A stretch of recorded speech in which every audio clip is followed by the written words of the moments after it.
સંજય શેઠે મહિલા અનામત ખરડાના સમર્થનમાં મહિલા સ્કૂટર રેલીનું પ્રસ્થાન કરાવ્યું। ઝારખંડની રાજધાની રાંચીમાં મહિલા સશક્તિકરણનો અનોખો નજારો જોવા મળ્યો હતો। કેન્દ્રીય સંરક્ષણ રાજ્યમંત્રી સંજય શેઠે રાંચીના ઐતિહાસિક જેલ ચોક ખાતેથી મહિલા અનામત ખરડાના સમર્થનમાં આયોજિત સર્વ મહિલા દ્વિચક્રી વાહન રેલીને લીલી ઝંડી બતાવી પ્રસ્થાન કરાવ્યું હતું।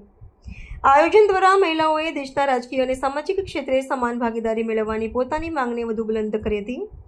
આ પ્રેરણાદાયી આયોજનમાં શહેરના વિવિધ ક્ષેત્રોની મોટી સંખ્યામાં મહિલાઓ ઉત્સાહભેર જોડાઈ હતી। આ પ્રસંગે કેન્દ્રીય મંત્રીએ ઉપસ્થિત જનમેદનીને સંબોધતા જણાવ્યું હતું કે મહિલા અનામત ખરડો એ દેશની અડધી આબાદીને સાચા અર્થમાં સશક્ત અને આત્મનિર્ભર બનાવવાની દિશામાં કેન્દ્ર સરકારનું એક ઐતિહાસિક કદમ છે।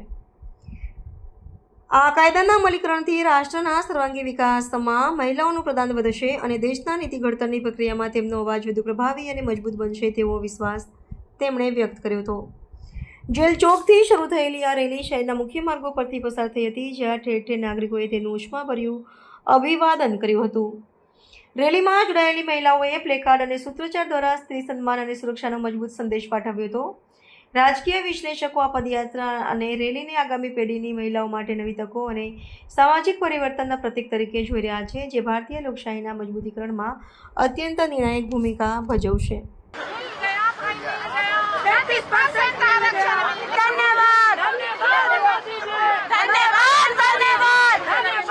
कल का दिन देश की आधी आबादी के लिए बहुत महत्वपूर्ण,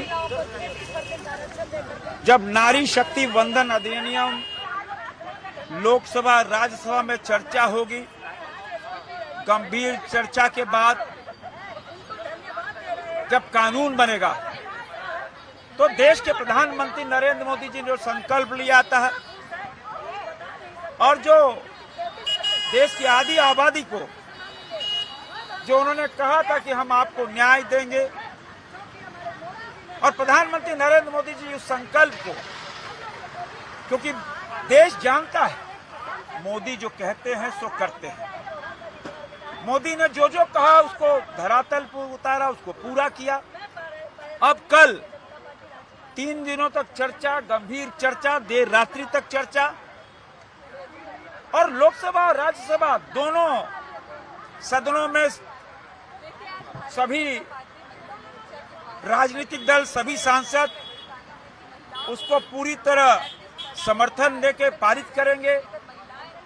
और तो मेरा यह मानना है कि यह आधी आबादी के लिए न्याय है, उनका अधिकार है।